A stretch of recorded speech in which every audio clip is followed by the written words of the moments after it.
Hello everybody. Welcome back to the channel. Sorry. Welcome back to the channel where we talk about stuff. Don't forget to follow me on social media. There are links in the description below. Okay, I'm doing better now. Okay. What was I going to say? Right. So, we're going to go backwards and then forwards and then forwards. Do you remember in like the middle of July, we had like a cluster of videos, nearly specifically about Ethereum? Anyone remember that? If not, it happened. It was like 3 or 4 videos. It wasn't like a smorgasbord. It was just more like it kind of popped up. For some reason, the news about institutions plus accumulating Bitcoin specifically kind of set off the words. I don't want to use the word jealousy, so I'll say jealousy within some sphere of people. And we had a cluster of news that revolved around a new company was formed with the goal of simply accumulating Ether. So some other company announced that they were doing a merger and they were merging with another company, and that company was going to explicitly only accumulate Ethereum. We had another company announce that they were putting 20 million into it, and then we had a lot of news stories as well, early July, mid-July, of this, and I won't even use the word narrative. It's just logic that if Ethereum does well, altcoins will also do well. But that was heavily intertwined into this. Companies are buying Ether because there's actually not a lot of it. I think it's not like a smokescreen or digital wool over our eyes, but to the side of the news about everything being Bitcoin or other coins we might have heard about, something really weird actually takes place with Ether. Ether has a larger supply than Bitcoin. I think Ether supply is 120 million. Like currently, it's also deflationary. So as new coins are being created, they're also being burned. So therefore it levels out. Bitcoin is deflationarily inflationary, so that new coins are being created, but it's always less than 4 years before. And therefore, Ether logically has a much lower price than Bitcoin. And because Ether's price is so low comparative to Bitcoin, even if you did a 5 or 6x to get to whatever. Long story short, these companies have kind of figured out that they can, with minimal effort compared to how much money you would need to buy up tons of Bitcoin, that they can buy up all the Ether instead.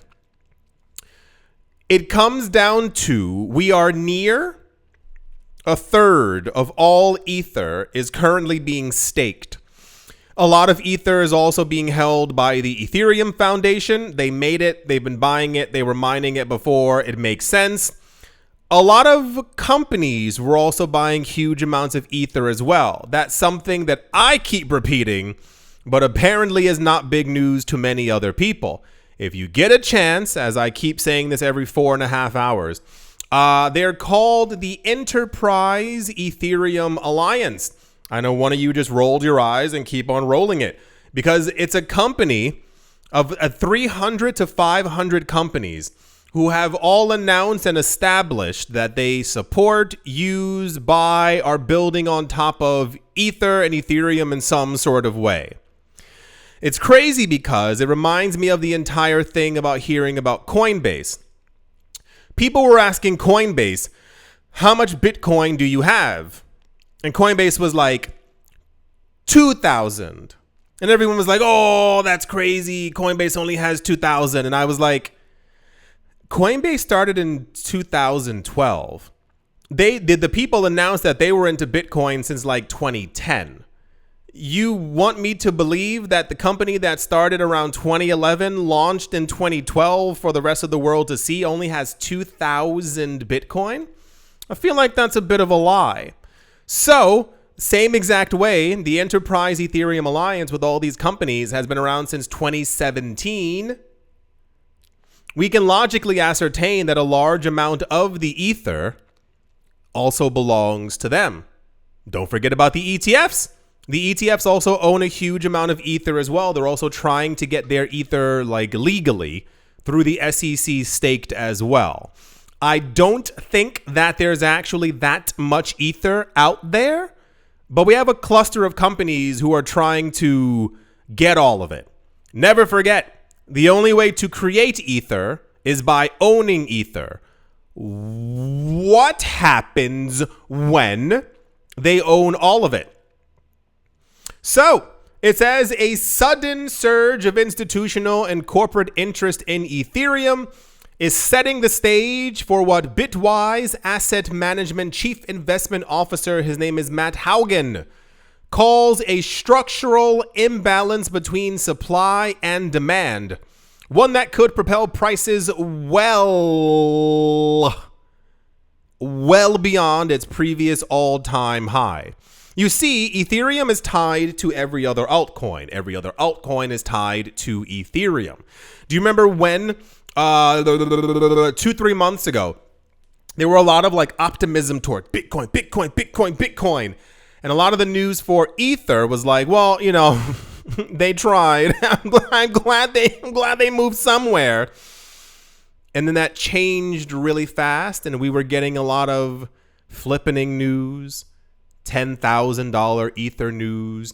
We had some recent for this year, $15,000 per Ether news. This is all riding on the backs of this random institutional interest that completely came out of nowhere in a memo circulated at the end of July. Haugen noted that Ether has climbed more than 65% in 30 days and over 160% since April.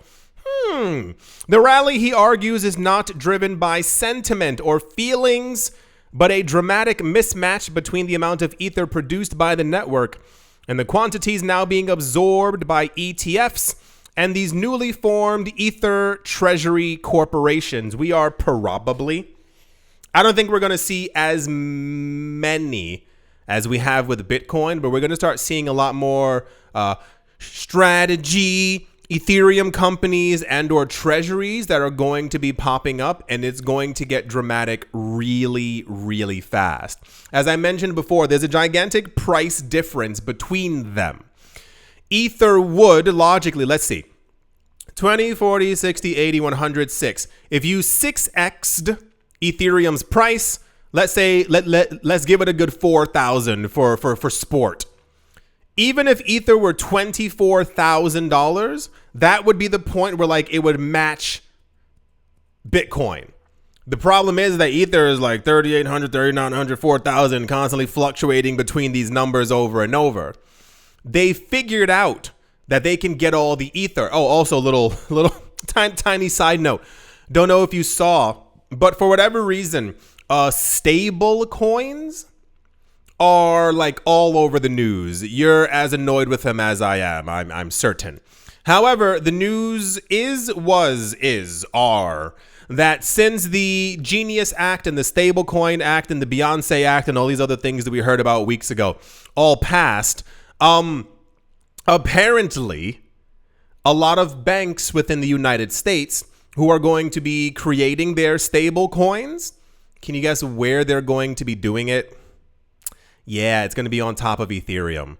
So this is also causing the idea that it's not just, normal people or one company or three companies, that the banks who are planning on building their new digital US dollar infrastructure, they're doing it on top of Ethereum. So, as someone said before, we are probably going to have a $100,000 Ether. Who knows when it's going to happen? But I think it's a lot closer than we actually think. It won't take a lot of money for these people to buy, and I mean a good 80-90% of the remaining ether that's actually out there. And then they'll own all of it. And even crazier, the only way to make new ether is by owning it. Well, that's the Ethereum supply and demand and money shock news. I guess the other silver lining, except for like if you own ether, is like if you own an altcoin, buddy boy, they're about to go up. So hope you've all enjoyed. Hope you all are having a great day, morning, afternoon, evening, wherever you are, wherever you might be. I do hope it is actually English. I do hope it is absolutely fantastic. Thank you all once again for watching, listening, liking, commenting, and supporting. And I will most certainly be talking to you all soon. See you.